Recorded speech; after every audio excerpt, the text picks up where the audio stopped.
Here we are live with that Google trade on the opening bell. We had a pre-market one that had some numbers and some things to look at for the MMTs. Here we go, right here, 530 call printed 11. That's a $3 ratio premium on the opening print. On the 410 ratio, price action ratio, opening print on the 520, that was in the money. That 530 put, on the other hand, over here, that closed at 15.7. We made that first market at 11.70. We have to come down and make this market and see if it drops below the 1050 area. So on the gap, open up high to that strike price. Remember that the 530 put was $8 in the money. And you can see that on this one here, on the opening bell with the secondary low print at 1147, that market goes lower if Google is going to break higher and hold support.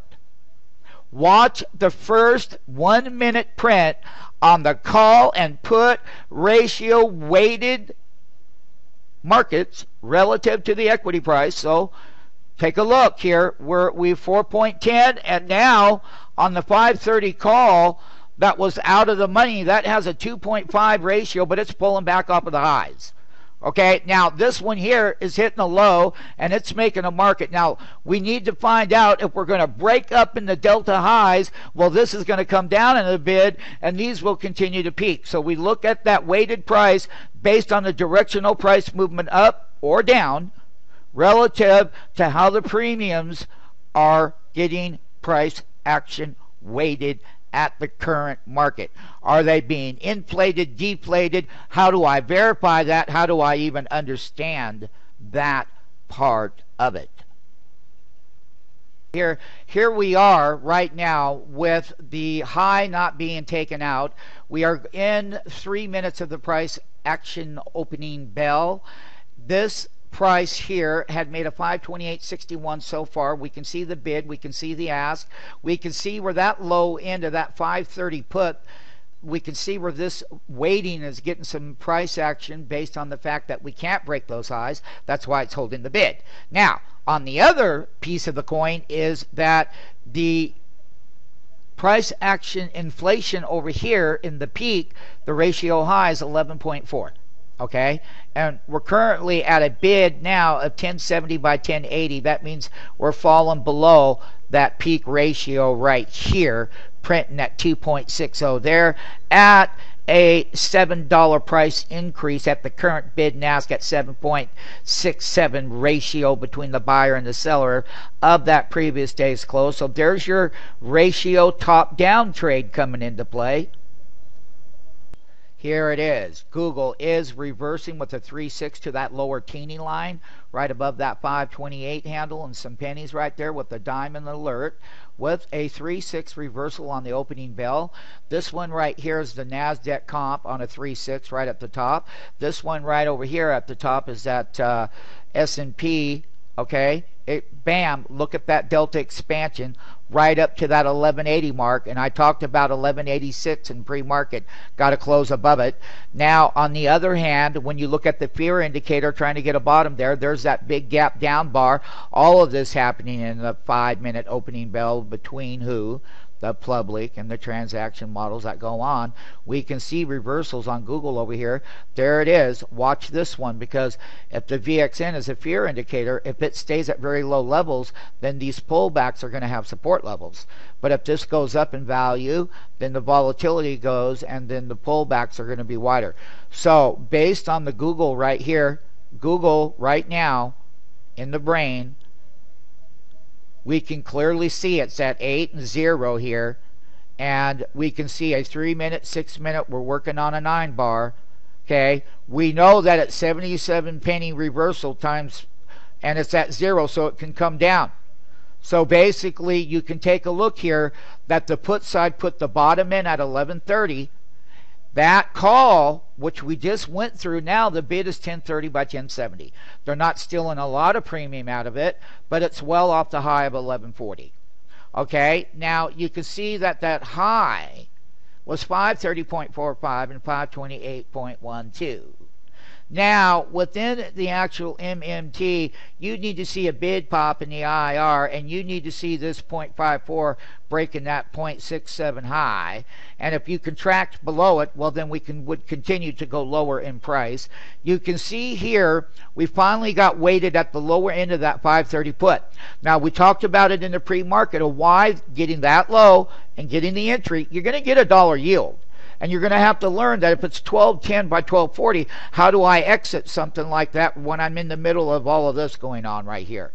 And what you would do to work that bid now, so it's 1240, throw your offer out at 1220 to sell, make this side of the market pay you. He was at 10, and they would get there, and they would pay you. All right, and that's how you would get that spread. So let's say you got in at 1150, and you got to know how to come out between 1210 and 1240. You got to entice this guy based on the way the trend is going. So if this is going to fall and this order is out at 1220, if you throw it out at 1220, you're out, and you're out of it. So in that 369 opening bell as far as that print. Rather, you always are selling half of it, you know that. But the thing about it is you have to know when there would be a time of how to start exiting on the 369. You are very weak. And this side of the market premium over here on the 530 call is holding 1020 by 60 pennies. Okay? Now, it only pulled 90 penny spread off of the high of 1140 to 1050 with the close at 810. So is the market really done being made here and or over here? But it's 1220 by 1250. By selling half at 1220 is the thing to do. You would have the other half, but still the same rule is going to apply. So you could throw this out at 1240 and undercut him, create some havoc and emotion in the bid and ask. So throw a 1240 out there ahead of that 1250 and get these 30s to pay your 40, and you're on out of the whole thing. Okay? Now, that's called scaling out feature when it comes to executing a spread off of that bottom where that 530 put based on that 530, based on that reversal. We just made lower lows. Now we're going to see if we hold, but we're closing below half bars. So this side of the market still can continue to go higher, but remember, it's an options entry spread and exit based on a 3, 6, 9, 12-minute opening bell. And that we clearly have this side of the market peaked at 1140, and we're below the 1050 low at 1030 bid by 60 pennies, 30 pennies wide. And how do I get in there? How do I maneuver that bid and that ask? And what does it take to get that wholesale entry with a price weighted support level action right here, right now on the opening bell? You've got a 1210 by 1250. So by understanding how to scale out in here at the 1220 and the 1240, 1230 mark, below the market, you know, it's how do I scale out? And what happens is when that teeny turn reversal happens and you're not scaling out up there like we went through it, and it's right back in the same bid and ask.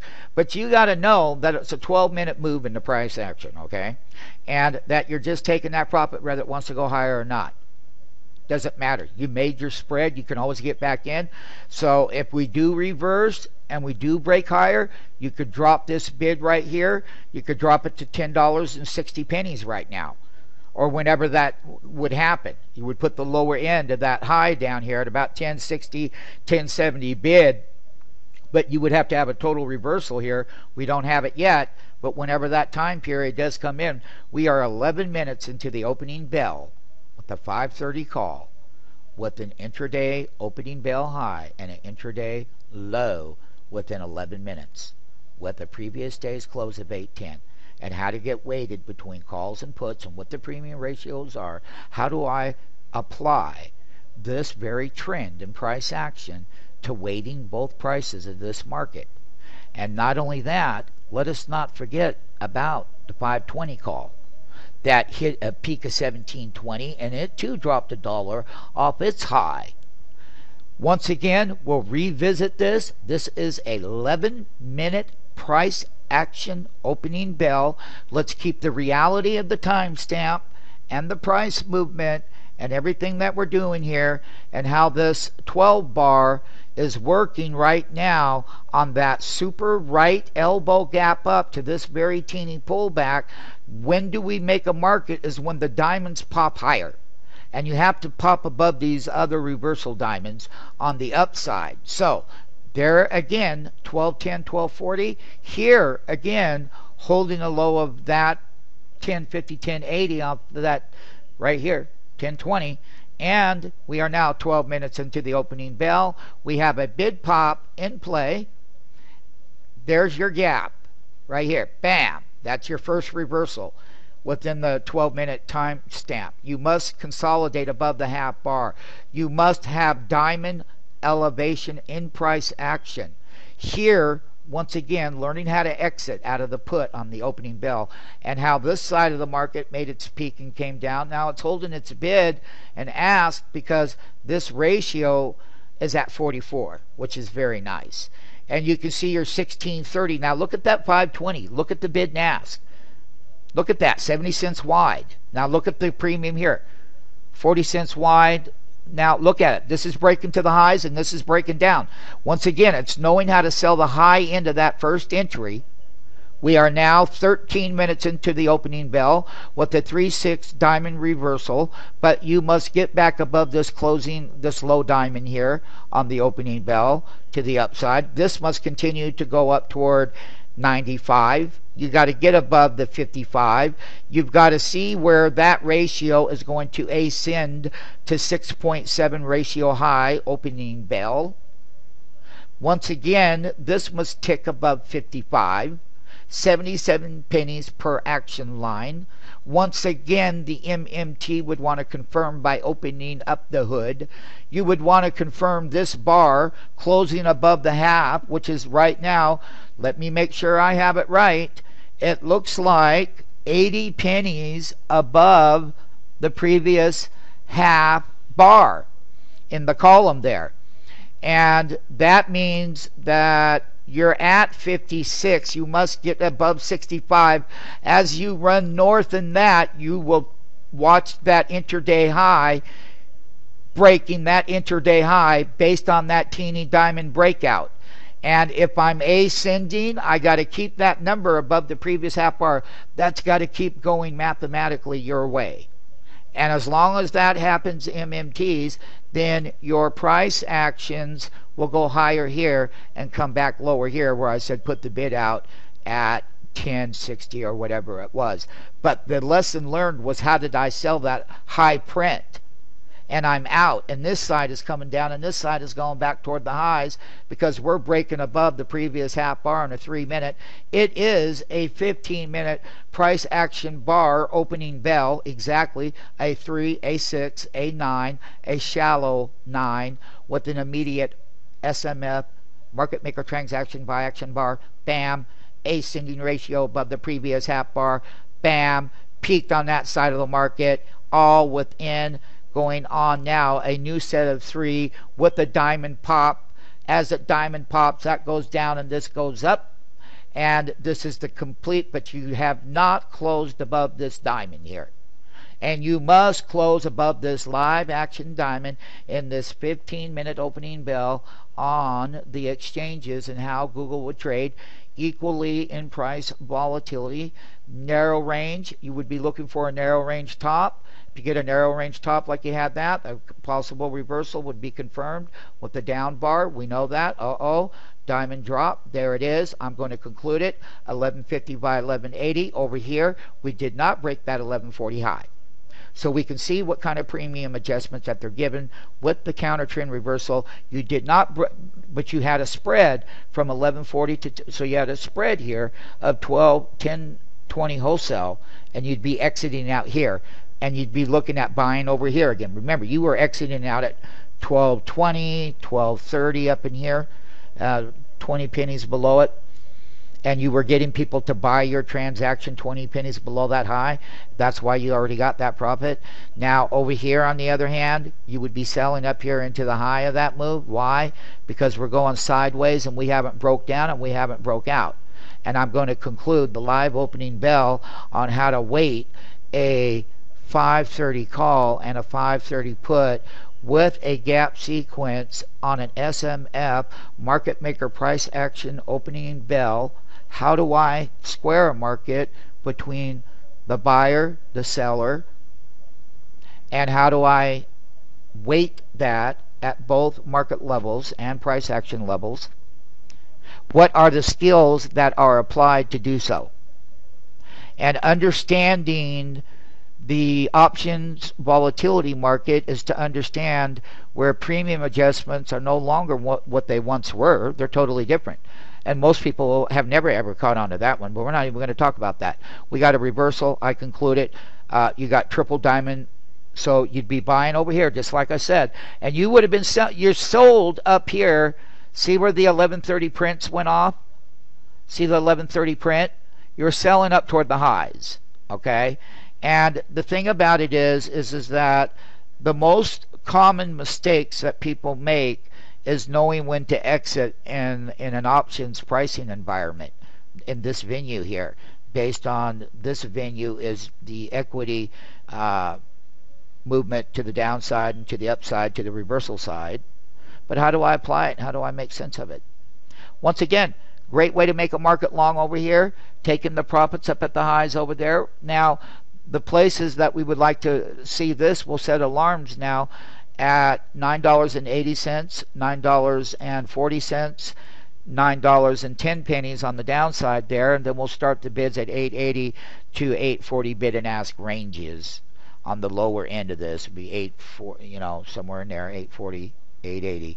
All right, 16 minutes of this live transaction with live MMTs here and now on learning how to buy, sell into, how to buy again, but it's all going to be based on directional movement here.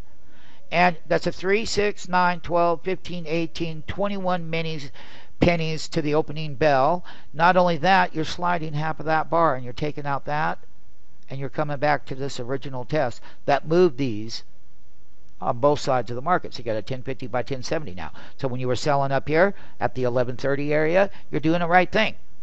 When you were selling at the high areas originally down here and it pulls back to the 1150, 1160 and getting an order and then still limiting out again based on the trend, this has not broke below 25.